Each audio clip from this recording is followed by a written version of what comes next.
Meus amigos, boa noite. É com muita alegria que a gente está aqui mais uma vez para realizar um estudo com vocês. Agradecer ao convite do nosso querido Braz, aqui da Casa do Caminho, de podermos participar do estudo aprofundado da doutrina espírita. E é sempre bom porque eu talvez seja quem mais aprende, porque a gente vai estudar os temas, os assuntos, vai consultar a apostila preparada pela Federação Espírita Brasileira, que é excelente, um material ainda novo, que está sendo ainda aperfeiçoado, mas muito interessante. E hoje nós vamos estudar no tema Religião à Luz do Espiritismo, no tomo 2º, no segundo volume, Ensinos e Parábolas de Jesus, o módulo número 6, Aprendendo com Fatos Extraordinários. E o roteiro de número 3, que é o último dessa apostila, é sobre a tempestade acalmada. Aquela passagem que está narrada em Lucas, no capítulo 8, versículos 22 a 25. Está também em Mateus, no capítulo 8, versículo 23. E a Federação, escolhendo um dos 3 textos, por uma questão de síntese, apresenta-nos Marcos, capítulo 4, versículos 35 a 41. A gente vai ler o texto, já que ele vai ser a nossa base de estudo, e nós vamos ter a oportunidade, então, de falar não só sobre a tempestade acalmada, sobre a questão dos espíritos que intervêm nos fenômenos da natureza. Vamos poder falar um pouco sobre esses fenômenos dos cataclismos, dos maremotos, dos terremotos, dos tsunamis, dos vulcões, de tantos flagelos destruidores que também Kardec estudou no Livro dos Espíritos. Apesar que nós temos uma palestra só sobre esse assunto, tragédias coletivas. Vamos falar sobre o poder da fé, o poder da prece, os diferentes tipos de fé. Vamos falar sobre pensamento positivo também, e sobre o fenômeno da dor, das dificuldades, das tempestades que acontecem em nossas vidas. Então vamos pedir a Jesus, que é o mestre dos mestres, é o pedagogo por excelência, é o pastor de nossas vidas, para que Ele nos abençoe, nos ilumine, nos fortaleça na fé, na confiança, na fidelidade, no amor, na caridade, para que possamos prosseguir o nosso barco em segurança na direção das margens do mundo espiritual. A leitura do texto é muito interessante e nós vamos poder, em cima dessa pequena passagem, cada narrativa dos evangelhos, cada ensinamento de Jesus, nós podemos nos deter e nos aprofundar em cada palavra, em cada expressão, e dali extrair novas lições, fazer comparações, fazer analogias, e podemos também, claro, vocês fazerem perguntas, tá? A gente vai tentar falar 1h e 15, e deixar mais 15 minutos de perguntas e respostas, tá? Mas somente perguntas fáceis para mim, mas as difíceis também podem, porque o Braz está aqui, não é? Tem vários outros companheiros, que são alunos do estudo aprofundado da doutrina espírita, e certamente chegou mais um agora, não é? Então não teremos dificuldades em responder. Bom, então vamos para o texto de Marcos, capítulo 4, 35 a 41. E naquele dia, sendo já tarde, disse-lhes: passemos para a outra margem. E eles, deixando a multidão, o levaram consigo, assim como estava no barco. E havia também com ele outros barquinhos.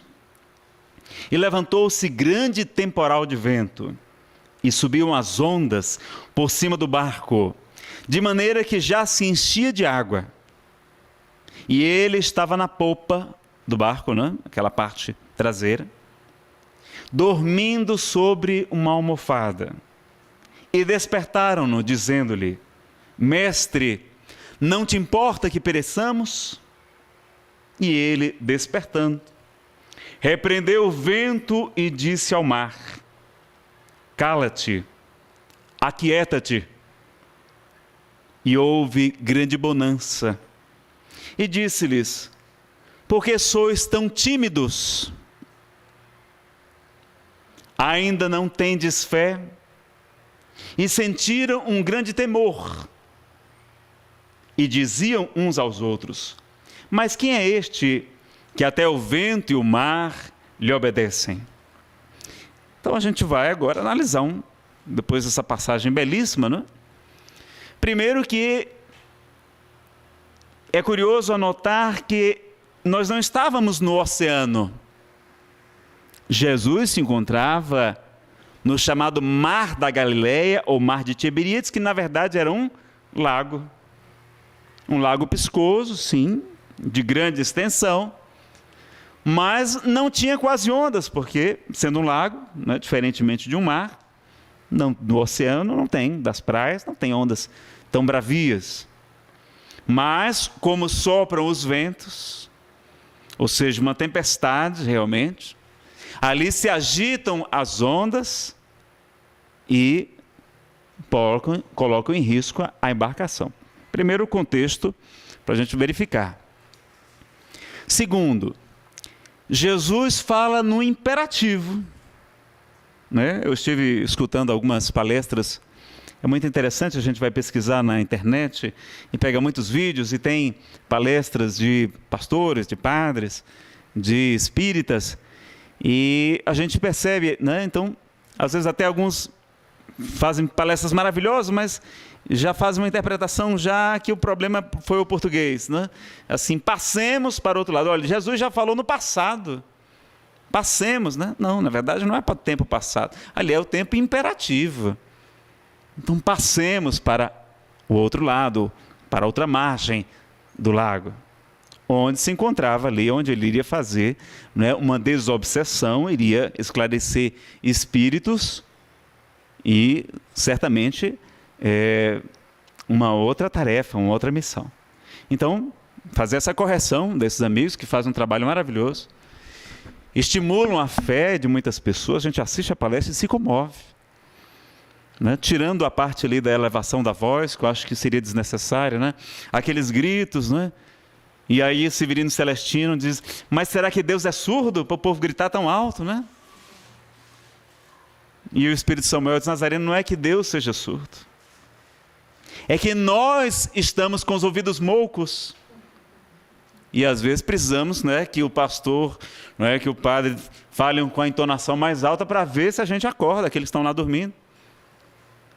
Então, fica aí também a reflexão. Né? Então, esses amigos têm feito um trabalho muito bonito, com muita fé, com muita dedicação, têm ajudado muitas pessoas. Já tem estatísticas mostrando que onde se instala uma igreja evangélica, se renova ali todo o ambiente, diminui os índices de criminalidade, de alcoolismo, de uso de drogas, de violência doméstica. Eles estão fazendo um trabalho maravilhoso. Estão levando o Evangelho de Jesus. Claro que com a interpretação que lhes é peculiar. E não é porque nós não concordemos com a interpretação deles que não vamos, não é, ser considerados irmãos e admirar e reconhecer o trabalho maravilhoso que eles fazem. Vamos adiante então no texto. E havia também com ele outros barquinhos. Então, no barco de Jesus, que tinha ali os apóstolos, tinha também outros barcos seguindo, né? E aí na apostila aqui da Federação Brasileira mostra que a nossa movimentação em direção à outra margem, ou seja, ao lado espiritual, a gente se espiritualizar, se iluminar, nós acabamos sendo acompanhados pelos nossos entes mais próximos.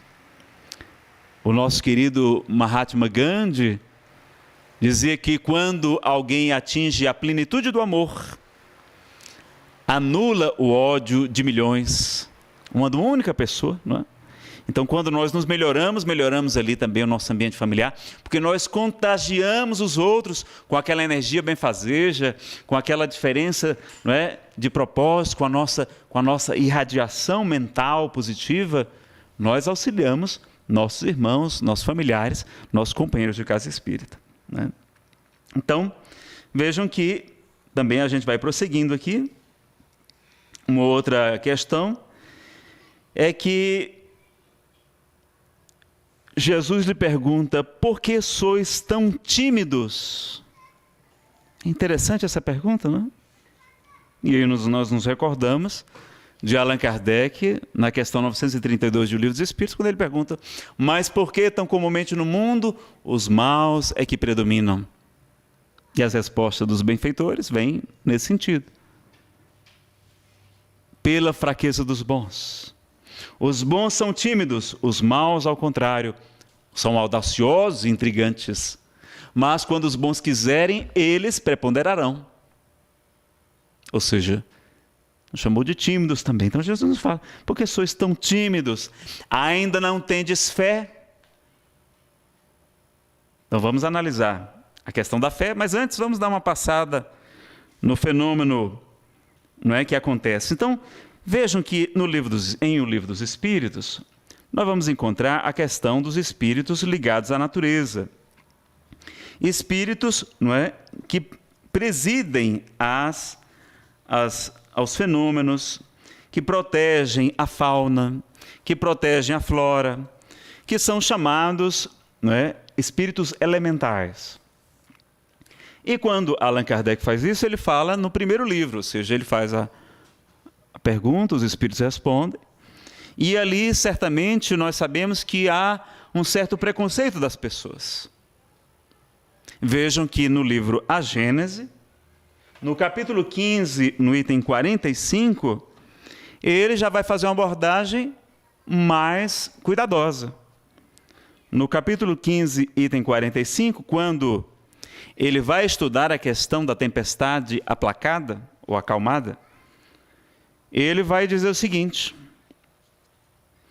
no item 46, ainda não conhecemos bastante os segredos da natureza para dizer se há ou não inteligências ocultas presidindo a ação dos elementos. Ponto. Na hipótese de haver, o fenômeno em questão poderia ter resultado de um ato de autoridade sobre essas inteligências, sobre esses espíritos, os elementais, e provaria um poder que não é permitido a nenhum homem. Seja como for, o fato de Jesus dormir tranquilamente durante a tempestade atesta de sua parte uma segurança que só se pode explicar pela circunstância de que seu espírito via não haver perigo nenhum e que a tempestade ia se acalmar. Então vejam que Kardec, muito cuidadoso, no livro A Gênese, ele vai começar no capítulo 13, no item 15, com uma pergunta: Deus faz milagres? E aí vai demonstrar que os milagres, na verdade, são fenômenos naturais. Que Deus os opera a cada dia, mas que não são revogações da lei de Deus, porque a lei de Deus é perfeita. Sendo perfeita, não precisa de revogar. Apenas esses fenômenos não estavam explicados à luz da ciência da época. Mas com o Espiritismo, que traz a chave para a compreensão desses fenômenos, pela questão da influência dos espíritos e de todas as outras questões, ele vai nos mostrar. Então, Deus não faz milagres porque, sendo como são perfeitas as suas leis, não lhe é necessário derrogá-las. Se há fatos que não compreendemos, é que ainda nos faltam os conhecimentos necessários. Então a doutrina espírita vem trazer a fé raciocinada, no bom senso, na lógica. Ou seja, não é que Deus vá revogar as leis por um capricho ou para atender uma questão ou outra, não. São leis perfeitas e tudo o que acontece tem uma explicação. E no Espiritismo nós sabemos da influência dos espíritos e há essa questão dos elementais. Mas veja que os elementais, eles vão abrigar aquela classe de espíritos que receberam desde a antiguidade, que é mais uma prova da sua existência e não para demérito deles, de que existem os chamados duendes, as fadas, os gnomos, né? Espíritos ali que têm uma formação diferenciada, né? Não estão ainda no reino da humanidade, mas que são espíritos voltados a proteger e a presidir esses fenômenos, tanto da natureza, dos fenômenos meteorológicos, como isso. Mas é claro também que não são só os espíritos, não é, pessoal? Nós também não podemos atribuir tudo à influência somente dos espíritos. Há, claro, as causas, né, naturais da própria matéria. Sabemos que o nosso planeta é jovem, que ele está ainda, não é, se resfriando no seu interior, que ele está se acomodando às diversas placas tectônicas e que, quando elas se entrechocam, provocam os terremotos, às vezes erupções vulcânicas, com a expulsão do magma, não é, incandescente, da lava. E ali nós vamos ter uma série de abalos sísmicos, vamos ter, por causa do terremoto, as ondas, os maremotos, os tsunamis. Mas também sabemos das questões, não é, da poluição que nós produzimos, do efeito estufa, dos que falam não de aquecimento, mas de resfriamento global, por conta da influência do Sol. Então, não é somente tudo influência dos espíritos, mas que há espíritos coordenando esse trabalho. Então, existe uma programação. Veja que Jesus, sendo um espírito puro, e a ele sendo dotados da onisciência, ele sabia que a tempestade ia se abater. Mesmo assim, ele estava tranquilo. Então, era uma experiência, ele permitiu que os discípulos passassem por aquela experiência para demonstrar o poder da fé, o poder sob sua autoridade moral, sobre os espíritos, para que ele realmente fosse acreditado e que as pessoas se modificassem. Então, Jesus usou o fenômeno da cura, dos fenômenos, né, dos chamados milagres, para impressionar os nossos sentidos, para realmente conquistar a nossa confiança, para que nós pudéssemos crer nele. Mas o mais importante que Jesus nos trouxe foi a sua mensagem, foi o seu evangelho.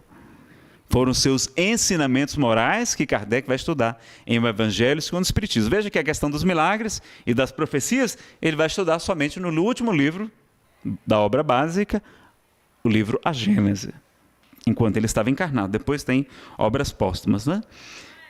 E, portanto, a gente vai compreender que quando a gente vai falar de elementais, temos que tomar o cuidado, como ele próprio teve na Gênese, de dizer, olha, na hipótese deles existirem.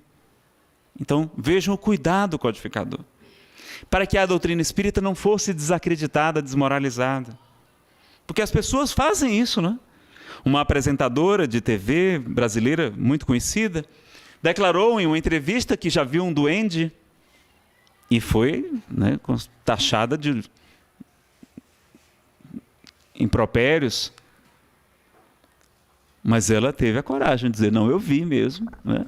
E há pessoas que relatam essas aparições. Então, o codificador vai nos falar da possibilidade de existir, mas também esse cuidado, a gente não se aventurar, porque o mais importante, a verdadeira missão da doutrina espírita é nos reformar, né? Não é curar corpos perecíveis, mas sim regenerar a humanidade. Então vem como ciência, como filosofia, mas Emmanuel vai dizer que o seu aspecto mais belo é o aspecto religioso, mais divino, porque é quem liga o homem a Deus. Então não vamos ficar tão preocupados se existem ou não, porque eles estão lá no cantinho deles, fazendo a tarefa deles, e não há por que se preocupar. Então, vamos prosseguir, né? Nós temos aqui na apostila uma série de questões explicando a questão do milagre, né? Que podemos interpretar de duas maneiras: uma ação direta de Jesus sobre o fenômeno atmosférico, ou seja, o seu poder fluídico promovendo aquela transformação, ou pela intercessão de espíritos ligados à natureza. Então, na própria apostila, coloca as duas possibilidades, né? E vejam que, na questão do imperativo, passar para outra margem tem um significado, então, de transformação. Então Jesus vai usar da palavra. Vejam que a reforma íntima não é um convite, não é uma opção, não.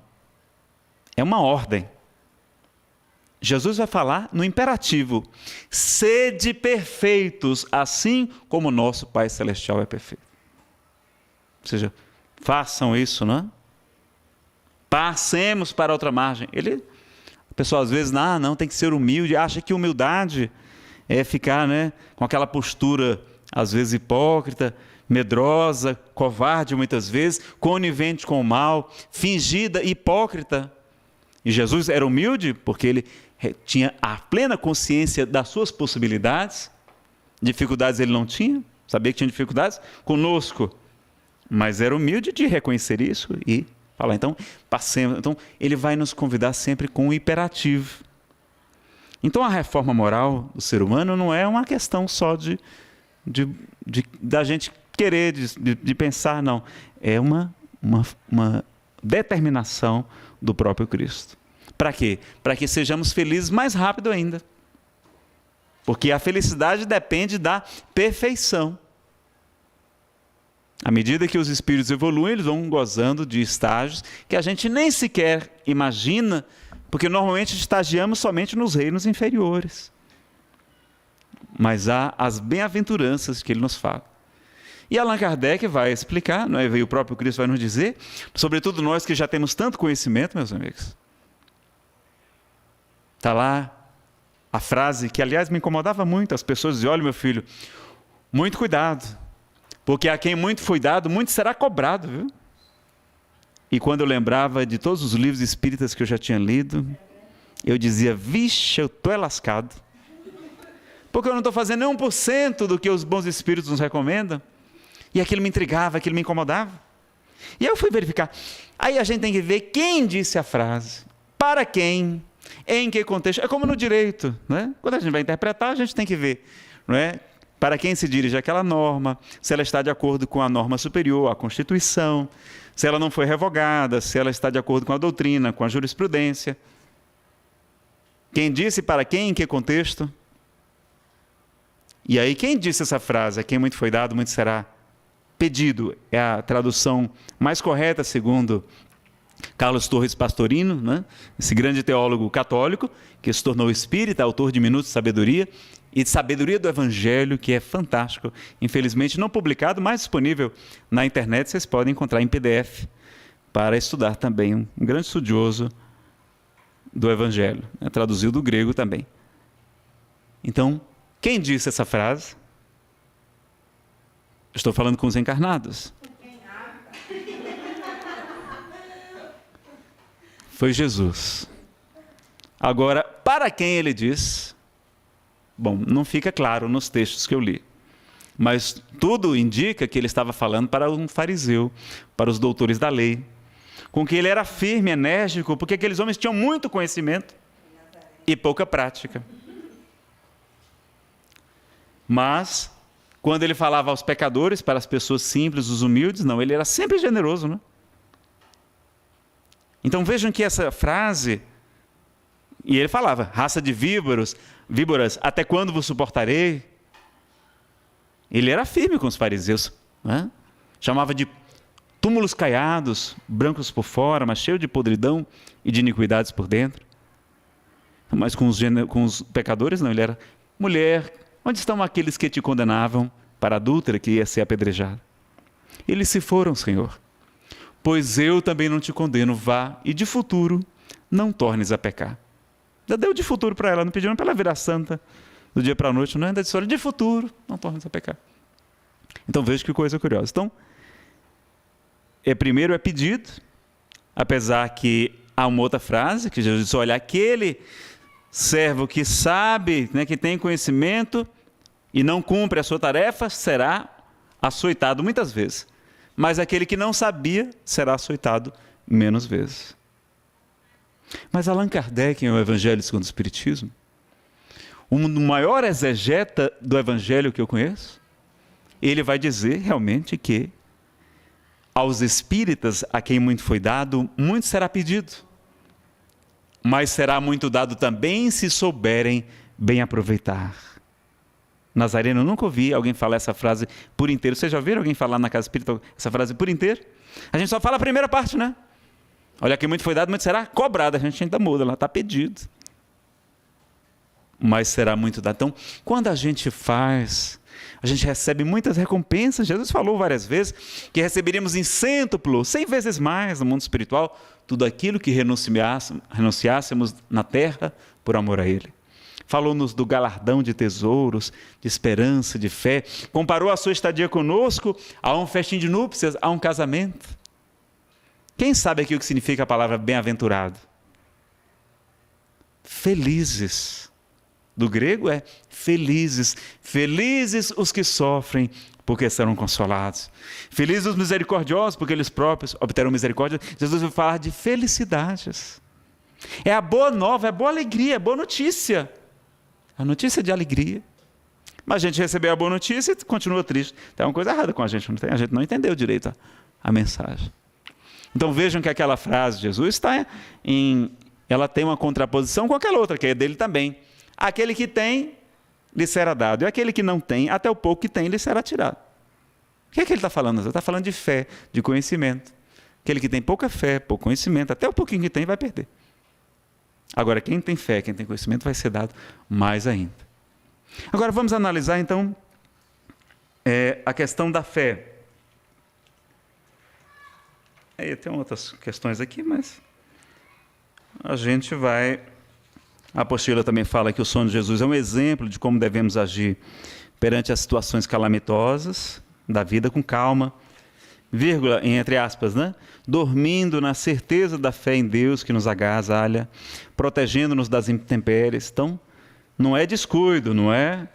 Jesus não estava descuidando, mas mostrando a tranquilidade que a gente deve fazer. E na apostila faz aqui uma composição que a gente vai... Interessante, dizer que fé, cumpre não confundir a fé com a presunção. A verdadeira fé se conjuga à humildade. Aquele que a possui deposita mais confiança em Deus do que em si próprio, por saber que, simples instrumento da vontade divina, nada pode sem Deus. Por essa razão é que os bons espíritos lhe vêm em auxílio. A presunção é menos fé do que orgulho, e o orgulho é sempre castigado, cedo ou tarde pela decepção e pelos malogros que lhe são infligidos. Está no Evangelho segundo o Espiritismo, no capítulo 19, item 3. Veja então, pessoal, vamos fazer um estudo sobre a fé, né? Porque a principal lição da tempestade acalmada é a fé, e vamos analisar. Bom, pessoal, de onde é que vem a palavra fé? Temos várias origens. Do hebraico, o Severino Celestino vem dizer que fé vem da palavra emuná. E emuná vem de emunê, que significa exercício, prática.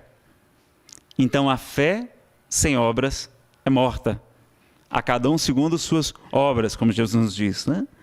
Mas vamos ver também que, do latim, ela pode ser fé de fides ou de fidelis, que significa fidelidade, significa confiar. Daí nós temos as várias palavras, né, criadas com esse radical fides, fidelidade, fiador, né, e tantas outras.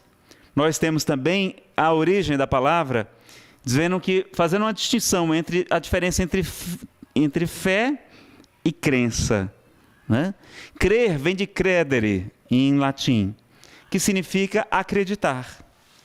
Então, fé não seria o mesmo que acreditar. Seria muito mais fidelidade. Então, nós dizemos que temos fé, mas não cumprimos o que Jesus nos manda. Quem é que ama Jesus? Levante a mão, por favor. Quem é que ama Jesus? Levante a mão. Todo mundo, né? Agora deixa eu mudar um pouquinho a pergunta. Jesus disse assim: se me amais, guardai os meus mandamentos. Quem agora ama Jesus? Levante a mão. Então, Então, vejam que já muda de questão, de figura, né? Então, há um expositor de São Paulo que ele fala isso, olha, que as pessoas têm fé, dizem que professam sua fé, mas que o grande problema do cristianismo é o próprio Jesus. Que Jesus é um problema, porque ele pede tanta coisa para a gente, que a gente não faz, e a gente quer segui-lo, mas por conveniência a gente não faz muitas coisas que ele nos pede. Então, a fidelidade seria cumprir os seus mandamentos. Fazer o que ele pede. Quem é minha mãe? Quem são meus irmãos? A gente faz o que pode, né? Quem é minha mãe? Quem são meus irmãos? Senão todo aquele que faz a vontade do meu Pai que está no céu.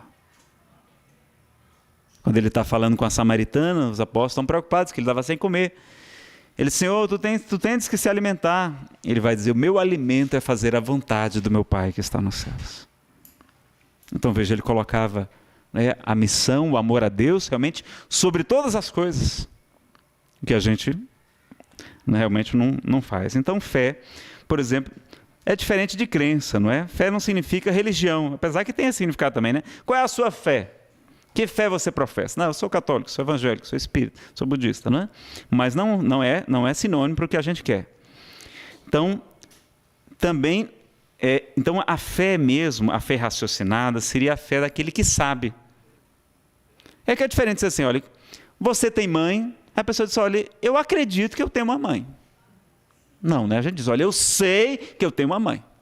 É diferente, né? Então a nossa fé deveria ser assim, não é eu acredito, eu acho que Deus existe, não. Eu sei que Deus existe, que os espíritos, porque eu também sou espírito, existem. É saber, é diferente. E aí o Espiritismo vai nos proporcionar as ferramentas para essa fé inabalável, que somente é aquela que pode encarar a razão face a face em todas as épocas da humanidade, diz Allan Kardec.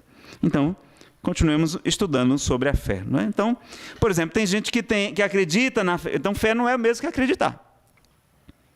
Porque tem gente que acredita nos males do cigarro, mas nem por isso deixa de fumar.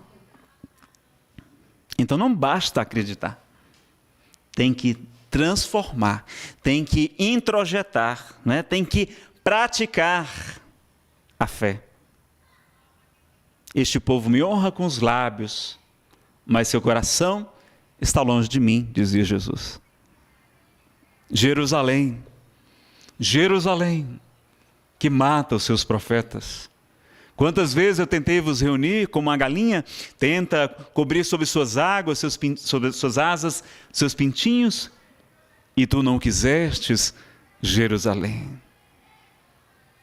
Então Jesus vem nos convidando há 2000 anos e estamos ainda vacilantes na fé, né? Então, a fé de fides é confiar, é fidelidade, é diferente da crença de crer, que vem de credere. E a gente tem que ter a fé, pessoal. Então a fé é, como é fidelidade, fé é compromisso. Fé é também compromisso. Aquele que me confessar e testemunhar diante dos homens, eu confessarei e testemunharei diante do meu Pai que está no céu. Então às vezes perguntam para a gente, né? Você é espírita? Qual é a sua religião? Você é espírita. Como é que é? É espírita. Você é espírita, a pessoa já fica em dúvida se é mesmo espírita, né? Não, olha, eu não sei, eu estou assim, eu estou com isso, estou estudando, sou espiritualista, não é? Vai dar umas conversadas para lá e para cá, não sabe se, né? Não sabe se... Por quê? Não, olha, quando perguntaria, você disse, olha, eu sou espírita sim. Ah, mas esse negócio de espiritismo é coisa do demônio. Isso é... Pois não, é o que Jesus falou, porque Jesus ensinou uma regra para a gente reconhecer o verdadeiro de um falso profeta. Qual é essa regra? Pelos frutos os conhecereis. Quais são os frutos da doutrina espírita? O amor, a caridade, a paciência, a benevolência, a indulgência, o perdão, a misericórdia, tarará, parará, parará, a reforma íntima, a iluminação, a humildade. Meu amigo, todos os frutos da doutrina espírita são bons. Se o fruto é bom, a árvore é boa.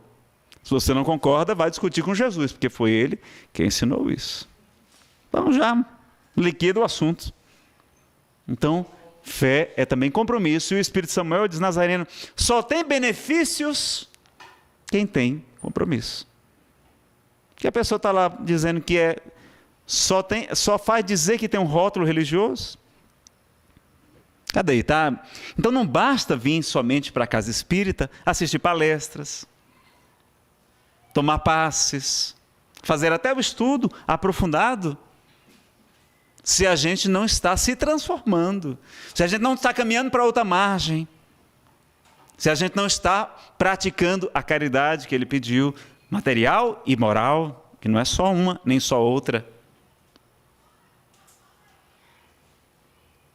Não adianta ir só para a missa, não adianta ir só para o culto, não adianta porque nós reconhecemos que em algumas religiões as pessoas deixaram se prender muito mais a fórmulas ritualísticas, a liturgias, ou a outras coisas, né? Em outras áreas que nós respeitamos todas, mas estamos só fazendo uma análise. Ah não, tem que usar um talismã, tem que usar um patuá, tem que usar uma pirâmide, tem que usar um cristal, tem que passar pela cromoterapia, tem que aceitar Jesus, tem que ser batizado. E o batismo que nós precisamos realmente, diz Emmanuel no livro O Consolador, é o batismo da educação, que é a nossa transformação. Então, não bastam só os batismos, as frequências, as coisas, se essa fé não é operante, se ela não transforma a cada um de nós. Então, aquela fé anticega, não é? Das fórmulas, dos rituais, dos talismãs, dos amuletos, que o Espiritismo não tem nada disso. Não é? O Espiritismo não tem nada, não tem imagens, não tem hierarquia sacerdotal organizada, não tem paramentos, aqueles acessórios do culto, roupas especiais. Nada disso ele tem, não é? Não tem nem dízimo. É a parte ruim que eu acho, não é? Porque devia ter para o povo ajudar um pouco mais. Mas como os espíritos queriam mostrar, não é, que ele não era uma religião comum, mostraram que ele não tinha nada de culto exterior e nada realmente de forma religiosa. Para que isso fosse mais uma religião, ninguém queria saber. Então ele é apresentado como filosofia espiritualista no Livro dos Espíritos, depois como ciência de observação no Livro dos Médiuns, e só 7 anos depois é que eles vão poder falar de Jesus, porque em Paris, no século XIX, no século das luzes, ninguém queria saber mais de religião. Era a fé, era a razão, era a lógica. Então, a doutrina espírita não vem para aqueles que já têm fé, não. E não veio combater as religiões, mas fortalecê-las. Ela vem, sobretudo, para esses que, mais voltados à questão racional, mais à ciência, estavam desamparados a partir do século XIX, porque ficaram sem fé. Fé somente na ciência, no próprio homem, não é? Então, nós vamos ter que compreender essa questão da fé cega. E às vezes você pergunta, por que você é da sua religião, católico, por exemplo, né? Que é a maioria aqui no Brasil, e nós devemos muito à Igreja Católica. Eu sou porque minha avó disse para minha mãe que era para ser católica, e minha mãe disse que era para eu ser católico e me levar na missa. Mas as pessoas nunca questionaram, por que você segue Jesus? Ou por que você é católico? Então, é muito comum isso, e as pessoas até... Olha, eu tenho uma amiga que a mãe dela, começou a frequentar o Espiritismo, a mãe dela disse, olha, eu lhe peço que você não mude de religião, que você continue católica. Que já fosse da tradição, né? Não era porque não concordasse, não, mas até pela tradição. Então, quantos há hoje que são católicos não praticantes? Dá pena de ver. Ou, quando muito, comparecem à missa e estão lá, não é? Só repetindo muitas frases. O sermão do padre devia ser muito maior. O sermão é pequeno. E aí ficam repetindo aquelas mesmas frases e tem que sentar e levantar, para o povo não dormir.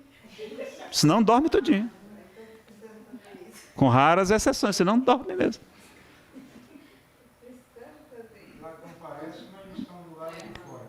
Às vezes comparece para paquerar, está do lado de fora ali para olhar as meninas, vamos desfilar, é um desfile de modas às vezes. Então isso não é só na Igreja Católica, não. Nas religiões de modo geral, as pessoas não têm esse compromisso, não têm essa fidelidade que a fé nos convida. Então a gente começar a pensar nesses assuntos, né? E quando a gente vai ver no Evangelho segundo o Espiritismo, que a fé remove montanhas, pronto, aí vai lá, o literal, né, o cara que quer traduzir a Bíblia ao pé da letra, vai achar que se a gente tiver uma fé mesmo, uma montanha vai sair daqui para ali. Mas, sinceramente, não é? Só se fosse um espírito de grande envergadura mesmo, de um alto poder fluídico, que fizesse um terremoto, aí a montanha ia se mover, realmente, aí sim. Não é? Do chão se partir, a montanha ser engolida pelo chão. Pode acontecer, não estou dizendo que não. Mas as pessoas esquecem que Jesus falava coisas concretas, como era do costume judaico. Haroldo Dutra Dias fala muito disso. Aliás, ele fala também que a fé não significa somente confiar, crer, não significa somente essas coisas, mas também significa entrega a Deus. Confiar. Como Jesus dormia, a gente dormir tranquilamente, sabendo que tudo está nas mãos do Criador. Que Jesus comanda a barca, que a espaçonave da Terra não está entregue ao léu, não, ela tem, que os destinos da humanidade estão nas mãos amorosas do Cristo.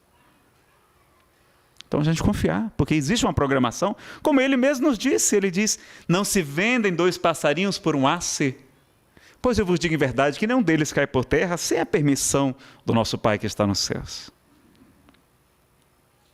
Não temais, pois, porque valeis mais do que muitos pássaros. Até os cabelos de vossas cabeças estão todos contados. No meu caso e do Braz, está mais fácil de contar, não? Está até mais fácil de contar. Então vejam, e nós vamos ver no Livro dos Espíritos, nas questões 258 e seguintes, que existe uma programação, que nós tivemos o livre-arbítrio no mundo espiritual. A grande maioria, não? Alguns espíritos não, foram encaminhados para a reencarnação, como a gente leva uma criança para tomar vacina, para levar ao médico. Porque o seu livre-arbítrio está comprometido, ela não tem lucidez, não tem conhecimento ainda. Mas nós escolhemos e aceitamos muitas vezes passar pelas provas aqui na Terra, porque sabíamos que era para o nosso adiantamento, para a nossa felicidade, para reparar os nossos erros. Como Jesus nos convida, apressa-te para pagar o que deves. Reconcilia-te com teu adversário enquanto estás a caminho com ele, para que ele não te entregue ao juiz, o juiz ao ministro da Justiça, para que ele não te coloque na prisão, porque eu vos digo em verdade que dali não saireis até que tenhas pago até o último centavo. Então ele nos convida para reparar os nossos erros também. Então vamos reparar o quanto antes, vamos aproveitar a nossa encarnação. Aproveitai de Jesus, enquanto caminhar à luz do dia. Então, quando estamos sob a luz desse Consolador, desse Espiritismo, que nos esclarece tantas dúvidas, não é? Então, vamos adiante. Não é? Então, mover montanhas, as montanhas de dificuldades é uma expressão, né? É como se fosse um sentido que tem um conotativo, denotativo, né? Uma figura de linguagem para que as pessoas entendessem. A fé que remove montanhas, ou seja, é aquela que remove os obstáculos. Porque para o judeu, o que era uma montanha? Era uma coisa muito ruim, porque naquele tempo não tinha carro, pessoal. A maioria do povo andava a pé. Você está lá no meio do deserto, caminhando no sol quente. E ainda aparece uma montanha gigantesca na sua frente, imagine como é que vai ser. Então, com a fé, a gente vai escalar a montanha, vamos enfrentar a tempestade e vamos suportar. E aí nós temos a fé durante a tempestade, isso aqui é o testemunho. É a hora que a gente é provado. Né? Então, quantas vezes a gente não vacila? Eu vacilei na fé uma vez. Aliás, não uma vez, não várias, mas vou contar um caso. E aí até me recordo de Chico, que foi uma vez, Chico Xavier foi ao médico homeopata. E foi pedir uma receita para um problema de saúde. E o médico homeopata passou 3 medicamentos. E depois outra pessoa perguntou, mas Chico, você não tinha perguntado ao doutor Bezerra? Zé, eu tinha perguntado ao doutor Bezerra. E ele prescreveu 2 dos medicamentos que o médico da Terra prescreveu. O da Terra acrescentou mais um. E aí, mas Chico, você não acreditou no doutor Bezerra? Falou, meu filho, de vez em quando a gente, não é? Duvida, também duvida. Então veja, se até Chico se permitiu esse momento, né? Então a gente também vai ter essa dificuldade. Então quando eu melhorei muito da depressão, eu fiz um tratamento espiritual em Fortaleza, estudo Evangelho segundo o Espiritismo em pequenos grupos, a desobsessão, passes, água magnetizada, melhorei 90%. Melhorei tanto que a minha psiquiatra retirou o remédio. Durante 4 anos eu fiquei sem tomar nenhum tipo de medicação. E quando vim morar em Brasília, né, comecei a ficar longe da família, dos amigos, das praias do meu querido Ceará, da castanha de caju, da água de coco, mas aqui tem tudo isso, né, também. Só não tem a praia. Mas tem o céu de Brasília, como esse aqui de trás, tão lindo. A cidade que nos acolheu com tanto carinho, tantos amigos aqui fizemos. Eu comecei a ficar romântico, comecei a ficar deprimido de novo. E aí eu fui na psiquiatra, claro, né? Sou doutor, eu quero remédio, porque eu quero ter mais energia, eu quero trabalhar mais, porque eu sei que é o amor que cobre a multidão de pecados, a caridade, o amor em ação.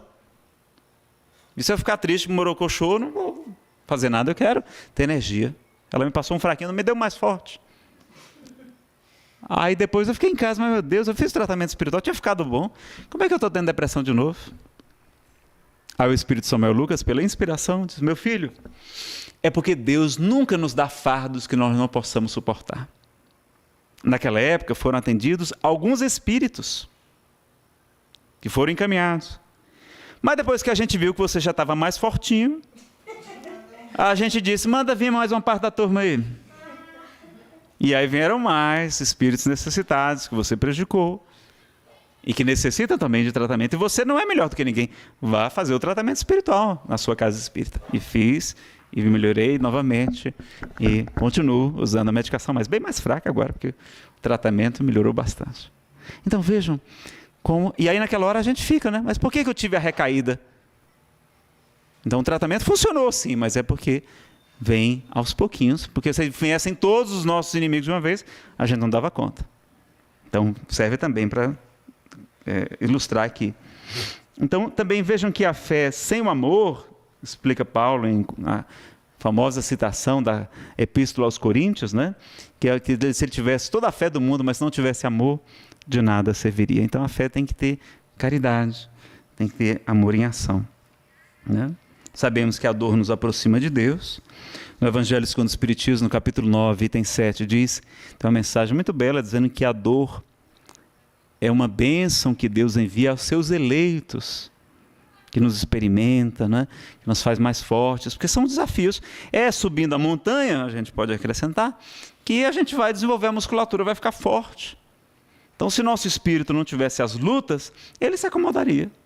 Ficaria todo atrofiado, como a gente fica, se ficar parado numa cama. Aliás, espírita tem que fazer atividade física também, viu, pessoal? Então, tem que fazer, porque nós estamos encarnados, o corpo precisa. Então, pode fazer, não precisa virar o Rambo de uma hora para outra, né? Ir para a academia e querer virar o Rambo, não, mas fazer uma atividade físicazinha leve, né? Suave é muito bom para todos nós. Então, às vezes as pessoas perguntam, mas Nazareno, mas... e essas curas, né? Está lá no Antigo Testamento, eu acho que é em Isaías, falando do Messias, dizendo que ele virá e carregará consigo todas as nossas enfermidades. Como é que a gente vai entender isso? E alguns pregadores falam isso, olha, não, você vai ser curado porque está lá, está na Bíblia, dizendo que ele vai levar todas as nossas enfermidades. E às vezes até exageram, né? Prometem a cura imediata. Mas não, é porque Deus tem seu tempo. Então a pessoa diz, mas pregador... Eu não fiquei curado, a pessoa é porque você não tem fé, ainda bota a culpa na pessoa. Então, é analisar que nós sabemos que a doença já é muitas vezes o tratamento para o nosso espírito, sobretudo para o nosso orgulho, para o nosso egoísmo. São resgates, porque a semeadura é livre, mas a colheita é obrigatória. Então, se não foi nessa vida, foi vidas anteriores. É lógico, é racional. Quantas essas outras religiões, né, que 2/3 dos habitantes do planeta Terra já acreditam na reencarnação, elas adotarem a reencarnação, vai ficar muito mais fácil para eles mesmos. Aliás, a pessoa não vai nem querer ser espírita, é melhor ser de outra religião, porque é tão bom, né? Com a explicação racional que nos trouxe Kardec. Então, eu estava pensando nisso hoje, o Espírito Santo mais meu filho, Jesus cura sim. Mas ele cura todas as nossas enfermidades, mas não disse que era não uma única encarnação, não. Então é através das várias encarnações que ele cura. Então, nesse corpo está com a enfermidade, no mundo espiritual já melhora, depois vem com outro, né? Já vem sem aquela enfermidade, vem curar, vai curar todas. Porque o nosso destino é a perfeição, é a plenitude. Então, tem algumas questões, né? Algumas doenças, por exemplo, o Jerônimo Mendonça, né? Jerônimo Mendonça ficou paralítico ou cego, era a sua expiação, e ele ouviu falar do Zé Arigó em Congonhas e foi lá conversar com o Zé Arigó para o Dr. Fritz, né, lhe orientar. Chegou lá, o Dr. Fritz, incorporado de Zé Arigó, que era um médium de efeitos físicos extraordinário. Ele olha para ele e diz: meu filho, o seu caso é o dos 3 Cs. 3 Cs? É karma, cama e calma. Então era a expiação dele. E o próprio Arigó, sabendo da enfermidade do olho do Chico, se ofereceu para tratar. Disse: olha, o Dr. Fritz disse que pode tratar, Chico, do seu olho. E Emmanuel disse: não, diga que não aceita, porque é necessário, Chico, que você passe por isso. É a sua expiação. E se tirar isso aí, vai surgir em outro lugar. Então é melhor ficar naquele ali que você já conhece, já está acostumado com ele. Tem tratamento, tem um colírio. E Chico sempre indicava às pessoas o tratamento médico. Mas ele receitava também homeopatia pelos espíritos, né? Bezerra de Menezes e muitos outros. Mas por quê? Porque não é um medicamento oficial propriamente que somente os médicos podem prescrever, né? A alopatia. Então, nós sabemos também que a fé não é aquela fé inerte, não é aquela fé parada. Nós sabemos que é ajuda-te e o céu te ajudará. Nós temos que fazer a nossa parte. Então, como é que Jesus fala? Jesus fala assim: vinde a mim, todos vós que estáis cansados. Ou seja, a gente tem que ir até Ele. Ele não vem até nós, mas Ele exige que a gente faça. Se vocês pegarem várias passagens do Evangelho lá, citações como a do cego, o cego que estava na beira da estrada, ao largo, ele gritou, ele fez alguma coisa. E depois ele se levantou, levantando-se, ou seja, a gente precisa se levantar, a gente precisa se erguer, a gente precisa vir ao encontro de Jesus. É necessário a nossa participação também, para que a fé, né, se opere. Né? E a importância da prece na questão da fé.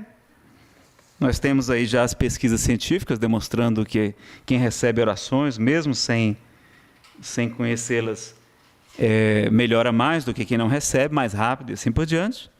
E nós sabemos que o próprio Evangelho segundo o Espiritismo nos explica e nos traz modelos de preces. O capítulo 28 do Evangelho segundo o Espiritismo, às vezes não é estudado pelas casas que fazem palestras sobre o Evangelho. Deveria ser também, que é altamente doutrinário. Se você lerem só o capítulo 28, lerem só as preces espíritas, ali são verdadeiras aulas, porque Allan Kardec vai explicar: prece por um inimigo, prece por um desencarnado, prece por si mesmo, né?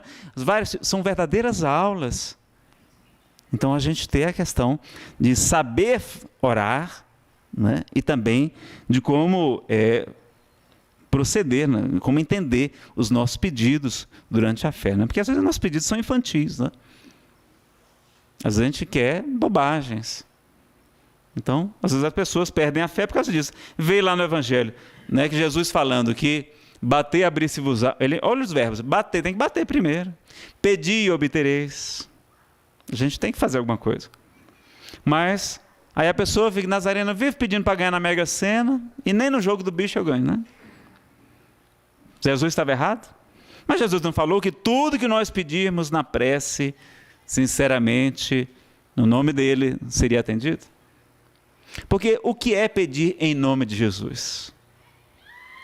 A gente deveria interpretar isso ou traduzir isso da melhor maneira, dizer assim: é segundo Jesus, ou então de acordo com os ensinamentos de Jesus.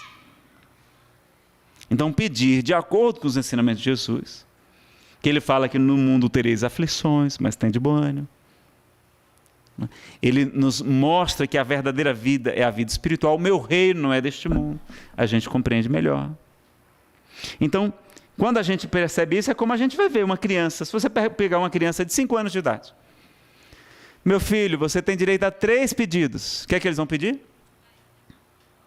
Vão pedir: mamãe, nunca mais eu quero tomar sopa, comer verdura, e só quero comer chocolate, chiclete e bombom.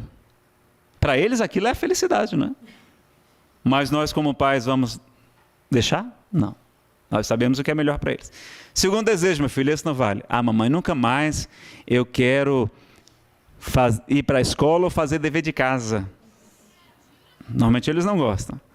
Não, mamãe. Não, meu filho, esse também não. Terceiro desejo, mamãe, nunca mais eu quero tomar banho, nem ir para o dentista, nem tomar vacina. O que é que vocês vão dizer para os filhos de vocês? Não, meu filho, você precisa dessas coisas. Então, o problema é que os nossos pedidos são infantis. E por isso eles não são atendidos. Porque às vezes a fortuna seria a nossa queda. Aliás, no Livro dos Espíritos, eu acho que é no Livro dos Espíritos, Allan Kardec pergunta se os espíritos podem nos conceder a fortuna, a riqueza.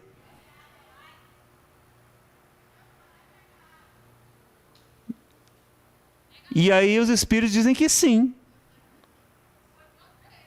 Que alguns espíritos podem nos ajudar a conquistar a riqueza. E aí Kardec pergunta: e qual é a classe? Que tipo de espíritos são esses? Normalmente espíritos maus.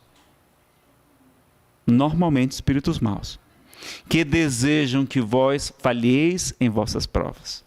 Que nós sabemos que a riqueza é uma prova. É uma bênção, mas é também uma prova. Difícil porque exacerba o nosso orgulho e o nosso egoísmo. Então, no Evangelho segundo o Espiritismo, explica muito bem lá a questão da riqueza, não é? A utilidade providencial da fortuna, dar salários em vez de dar esmolas.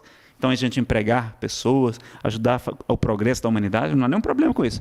Mas aquela riqueza que só serve para satisfazer as nossas paixões, na indiferença completa, que é o fruto do egoísmo, diante de tanto sofrimento, nós estaremos falhando nessa prova. Então, às vezes, aquela riqueza seria a grande derrota na evolução espiritual da pessoa, uma grande queda. E aí, para nos proteger. Então, por exemplo, nascer.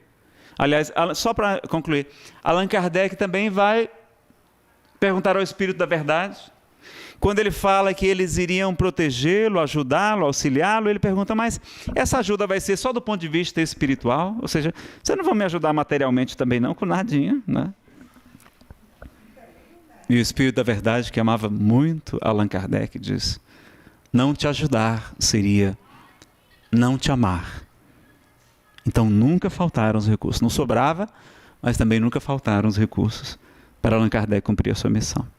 E ele trabalhou muito, né? Porque no Espiritismo a gente não vive da religião. É, aliás, a única religião, entre aspas, que eu conheço, que não remunera os seus dirigentes, os seus trabalhadores, né? Só nas casas muito grandes que a gente tem alguns funcionários, que às vezes não são nem espíritas, para atender o porteiro, o vigia, né? Às vezes o caixa da livraria tem que ser às vezes um profissional, porque não tem voluntário para fazer isso o tempo todo, como precisa. Mas 99% das casas espíritas não tem sequer empregados, né? Então, meus amigos, a gente tem essa questão da riqueza, então a prece, entender o porquê da fé, por que nossos pedidos não são atendidos, e termos a fé durante a tempestade. Aquela é a hora de você provar mesmo que você. Mas você pode perguntar, pode questionar, como eu fiz, né? E tive a felicidade de ter um espírito amigo para nos ajudar. Mas vocês podem se esclarecer, claro, no grupo, no estudo em grupo, que é tão enriquecedor para nós. Então, meus amigos, eu queria falar mais uma coisa, estava nesse assunto de... Tem algumas citações aqui sobre fé, do Evangelho segundo o Espiritismo, muito interessante, que eu gostaria só de ler antes da gente passar para as perguntas, tá? Aqui são frases e textos encontrados no Evangelho segundo o Espiritismo, no capítulo 19, nos itens 2 e 12, falando aqui sobre a fé. A fé vacilante produz a incerteza, a hesitação, que se aproveitam os adversários que devemos combater. Ela nem sequer procura os meios de vencer, porque não crê na possibilidade da vitória. Entende-se como fé a confiança que se tem na realização de uma coisa, a certeza de atingir determinado fim. A fé sincera e verdadeira é sempre calma, faculta a paciência que sabe esperar, porque tendo seu ponto de apoio na inteligência e na compreensão das coisas, tem a certeza de chegar ao objetivo visado. Chico dizia que metade da cura chama-se aceitação. E que a outra metade vem com o tempo, vem devagarzinho. Não? Então, muitas vezes, aceitar aquela expiação. Então, não é que espírita faça apologia ao sofrimento, não, pessoal. Espírita não gosta de sofrer, não. A gente não gosta de sofrer, mas quando a gente sofre com gosto. A gente sabe que está, né? Olha, eu estou aqui acertando essas contas. Não é? Quando não são reflexo do os excessos. Comi demais, aí adoeci. Não, vai ficar, agora eu estou pagando meus pecados. Não. Está ali a doença como advertência. Ou então você nasceu nessa encarnação com um estômago frágil. O meu é frágil. Se comer muito, abusar. Né? Então é um sinal de que eu usei mal em outra vida. Vem com aquele modelo organizador biológico com aquela deficiência, para que eu nesta vida aprenda a ser mais disciplinado. Tenha mais temperança, né? Mais comedimento na alimentação. Então, a doença também vem para nos disciplinar, nos educar, quando a gente abusa. A fé vacilante sente a sua própria fraqueza. Quando a estimula o interesse, torna-se furibunda. O que é furibunda, Nazareno? É furiosa. Né? Moribundo é semelhante ao morto. Né? Então, furibundo é semelhante ao feroz. E julga suprir com a violência a força que lhe falece. A calma na luta é sempre um sinal de força e de confiança. A violência, ao contrário, denota fraqueza e dúvida de si mesmo. A fé cega nada examina, aceitando sem controle o falso e o verdadeiro, e a cada passo se choca com a evidência da razão. Como é que as pessoas estão? Quantos católicos não estão com a fé abalada diante das conquistas da ciência, das descobertas, não é? Como nós poderíamos ajudar esses irmãos com conhecimento espírita? Não é que eles se tornassem espíritas, não, mas com as explicações, com conhecimento, e ali para melhorar, reformar a igreja, essa instituição secular, milenar, e ainda tão tradicional, não é? Às vezes ainda, não é, sendo carcomida por conta desses formalismos, desses rigores, desse dogmatismo, que é fruto da fé cega e que impõe ainda mais cegueira. Ninguém pode nem questionar. Quando Jesus nos convida, conhecereis a verdade, ou seja, pede para a gente pesquisar, para a gente investigar, e a verdade vos libertará. Quando a fé se afirma no erro, cedo ou tarde desmorona.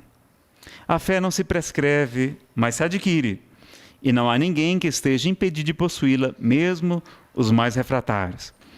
Para algumas pessoas, a fé parece de alguma forma inata, ou seja, a pessoa já nasce com a fé. Basta uma faísca para desenvolvê-la. A fé é humana ou divina, conforme o homem aplica suas faculdades às satisfações das necessidades terrenas, a fé humana, ou das suas aspirações celestiais e futuras. Aí a fé é divina. Se todos os encarnados se achassem bem persuadidos da força que em si trazem e se quisessem pôr a vontade a serviço dessa força, seriam capazes de realizar o que até hoje eles chamaram prodígios e que, no entanto, não passa de um desenvolvimento das faculdades humanas. É uma mensagem de um espírito protetor em Paris, em 1863. Então, vamos ver Jesus dizendo-nos que tudo aquilo que eu faço, podereis fazer se o quiserdes. E a gente faz, mas como é que tem? Cadê que não teve ninguém que foi igual a Jesus aqui na Terra? Então ele mentiu? Não, é porque ele falou nas reencarnações futuras. Então, nas reencarnações, quando chegarmos à condição de espírito puro, aí sim poderemos fazer, e ali se cumprirá a certeza, a verdade do seu ensinamento. Poderemos fazer tudo aquilo que ele fez, e até mais, se nós quisermos. Olha a reencarnação esclarecendo, né, a mensagem de Jesus com tanta clareza. Então, meus amigos, nós precisamos compreender dessa questão da fé. Essa fé que vai remover as montanhas, que vai nos transformar em pessoas melhores, que vai nos tirar da inércia, da paralisia, na direção do semelhante, na direção de pregar essa mensagem, porque Ele também nos pede isso. Ide e pregai, né?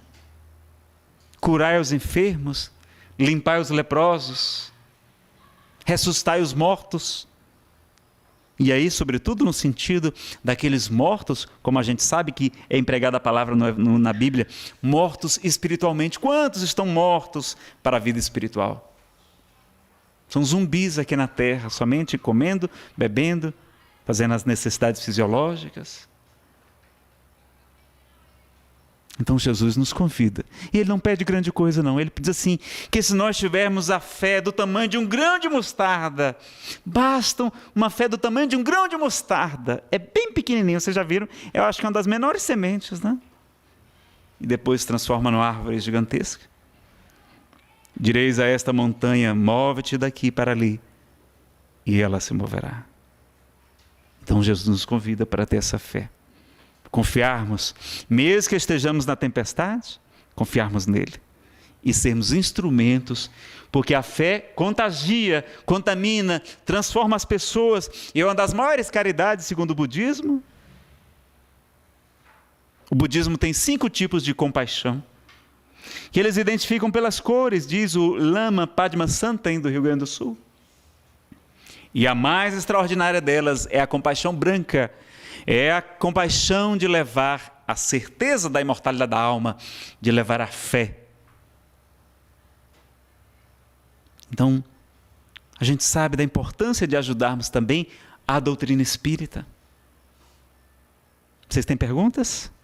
Eu queria que você nos ajudasse ampliando aí esse conceito de fé humana e fé divina. Entendendo que nós estamos num mundo de provas e expiações, as notícias que a gente tem daqueles espíritos que alcançaram essa fé divina são raros no desenho. A doutrina espírita chega com uma proposta de fazer com que a gente compreenda essa fé divina, como é que nós vamos atingi-la. E é uma tarefa extraordinária, porque no mundo de provas e expiações, pelo nível nosso, dos espíritos que aqui estagiam, uma coisa que a gente às vezes vislumbra está muito longe, né? Então, eu queria que você... Sobre essa questão, nós mencionamos há pouco a fé humana, quando a gente acredita em si mesmo e busca as necessidades, as realizações materiais. E a fé divina, quando a gente utiliza aquela fé na busca da nossa melhoria. É porque eu já comentei na aula passada, né, conosco, que a gente fala o seguinte, que para fortalecermos a fé, a melhor ferramenta é o conhecimento. Então conhecereis a verdade vos libertará. O conhecimento das leis que regem o universo, de onde viemos, para onde vamos, por que sofremos, como alcançarmos a felicidade. Então, através do conhecimento que o Espiritismo nos proporciona, com o estudo das obras de Allan Kardec, perguntaram a Chico, qual é o melhor tratamento para a obsessão espiritual, para a influência negativa de um espírito mau sobre outro? Ele vai nos dizer que é o primeiro e mais importante, é o estudo das obras de Allan Kardec. Então não é só ler, é estudar. Então nós estamos ainda distante dos anjos, mas já temos um caminho, um roteiro de como fortalecer a nossa fé. Então está na nossa palestra sobre o centurião de Cafarnaum, não é? E naquela outra da cura do cego de Betsaida. Não, é na cura do cego de Betsaida que eu falo também, que as duas falam sobre fé e sobre curas também, não é, que a gente abordou. Mais alguma pergunta? Bom, meus amigos, nós estamos caminhando... Pode falar, Braz. Olha, apenas comentar, certa feita eu via um palestrante e ele mostrava que nas pesquisas que ele já realizou em todo o país, ele vê que as pessoas oram quando estão com medo. Aí neguinho que ora mesmo, provavelmente, né? Confia no outro, passou o medo, tira o pé do acelerador, puxa o freio de mão e não quer mais saber. O Braz está fazendo um comentário dizendo que um expositor em uma conferência, falou que as pessoas oram quando estão com medo, né? Ou então sofrendo, né? Então, infelizmente, nós somos assim ainda. Estamos assim, não é? Não somos. Um dia nós nos libertaremos disso. Ainda precisamos da amiga dor, né? Precisamos ainda dos amigos obsessores, que são, na verdade, nossos personal trainers, né? Nossos professores particulares, para a gente desenvolver as nossas potencialidades do Espírito. Então, é verdade.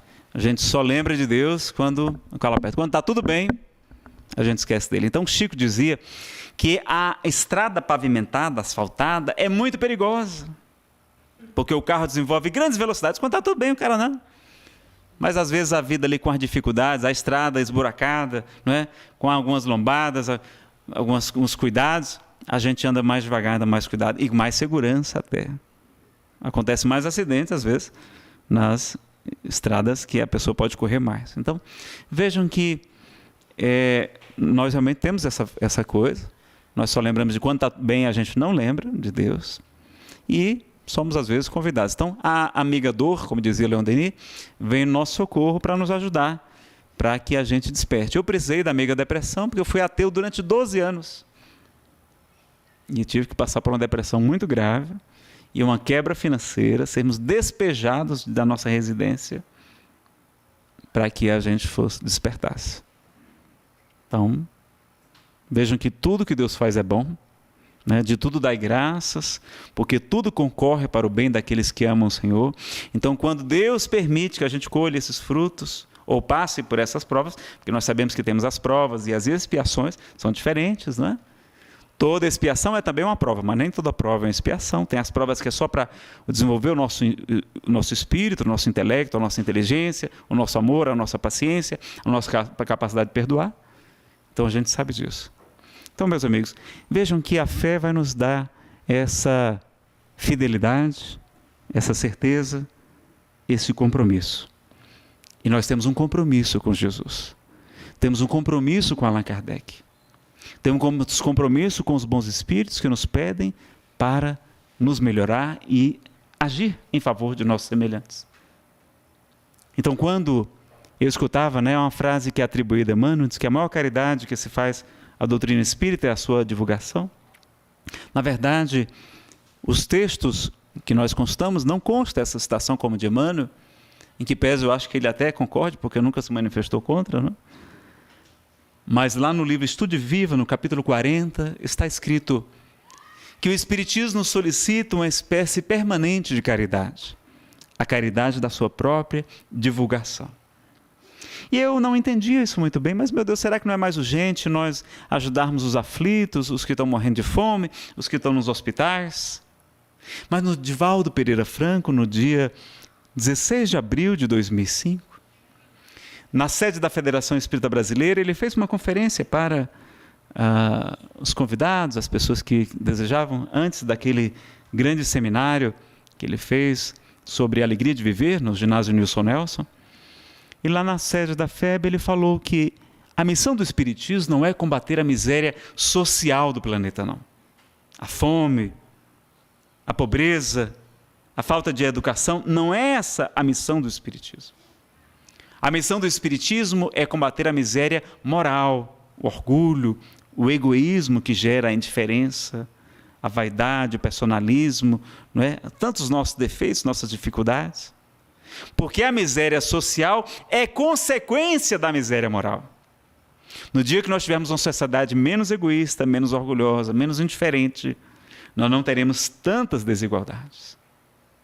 Então, daí porque que é tão importante para nós ajudarmos a divulgação da doutrina espírita.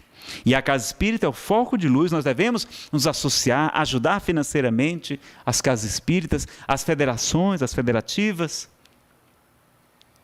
Nós devemos nos engajar mais, porque levar o Consolador prometido pelo Cristo é uma tarefa que muito nos honra e que pode salvar vidas.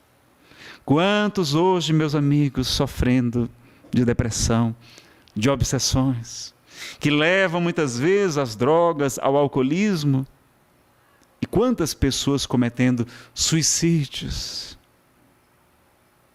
3.000 pessoas todos os dias se suicidam em nosso planeta. Hoje, desencarnaram 3.000 pessoas. Quantas mãezinhas promovendo o aborto, contraindo obsessões, lesando o seu perispírito, assumindo karmas e compromissos nesta vida e em vidas futuras. Quantos jovens sem orientação segura. Quantas pessoas desencarnando alcoolizadas em acidentes, sem nenhum preparo para a chegada no mundo espiritual. Quantas pessoas professando o materialismo, apegando-se às coisas materiais, tornando-se escravos, e que irão sofrer muito a falta do corpo, dos bens terrenos, das pessoas.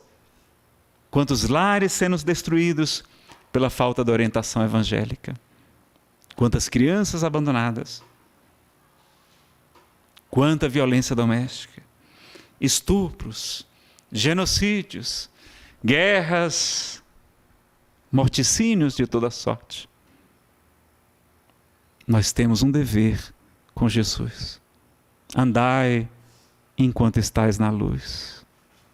E Ele nos pede apenas um grão de mostarda da nossa fé. Pede apenas que façamos um pouco mais. E nós sabemos então, meus amigos, do convite do Cristo, nos dando a certeza que iremos enfrentar essa tempestade com galhardia, com confiança, mas não sozinhos, há outros barquinhos também seguindo conosco. Vamos auxiliar os nossos irmãos e de mãos dadas, vamos caminhar na direção do Cristo. Vós sois deuses e filhos do Altíssimo, todos vós, ensina o Salmo 82, versículo 6, que Jesus repetiu em parte. Vós sois o sal da terra, o fermento da massa, a luz do mundo. Brilhe a vossa luz e resplandeçam as vossas obras diante dos homens, para que eles glorifiquem a Deus. Então Jesus nos convida para fazer brilhar o nosso amor, a nossa caridade, através das obras que nos realizam e nos conduzem à felicidade. Queremos agradecer, então, o nosso encontro e terminar com uma poesia de José Soares Cardoso, do livro Momentos de Luz, de Irã Rocha. Quando a gente estiver naquela noite de tempestade, escura, sombria, os ventos rugindo, estivermos apavorados, e perguntarmos: onde está Deus? Lembremos do poeta. Onde está Deus? Pergunta o cientista. Ninguém ouviu jamais. Quem Ele é? Responde às pressas o materialista. Deus é somente uma invenção da fé. Mas o pensador dirá sensatamente: não vejo Deus, mas sinto que Ele existe. A natureza mostra claramente em que o poder do Criador consiste. Mas o poeta dirá com segurança de quem afirma porque tem certeza: eu vejo Deus no riso da criança, no céu, no mar, na luz da natureza. Contemplo Deus brilhando nas estrelas, no olhar das mães fitando os filhos seus, nas noites de luar claras e belas, que em tudo pulsa o coração de Deus. Eu vejo Deus nas flores e nos prados, nos astros a rolar pelo infinito. Escuto Deus na voz dos namorados e sinto Deus na lágrima do aflito. Percebo Deus na frase que perdoa. Contemplo Deus na mão que acaricia. Escuto Deus na criatura boa e sinto Deus na paz e na alegria. Eu vejo Deus no médico salvando. Presinto Deus na dor que nos irmana. Descubro Deus no sábio procurando compreender a natureza humana. Eu vejo Deus no gesto da bondade. Escuto Deus nos cânticos do crente. Eu vejo Deus no sol, na liberdade. E vejo Deus na planta e na semente. Eu vejo Deus, enfim, por toda parte, que tudo fala dos poderes seus. Descubro Deus nas expressões da arte. No amor dos homens, também sinto Deus. Mas onde eu sinto Deus com mais beleza, na sua mais sublime vibração, não é no altar da natureza, é dentro do meu próprio coração. Que o Senhor, de infinita bondade, nos abençoe, nos ilumine e nos conduza a outra margem. Muita paz, meus amigos.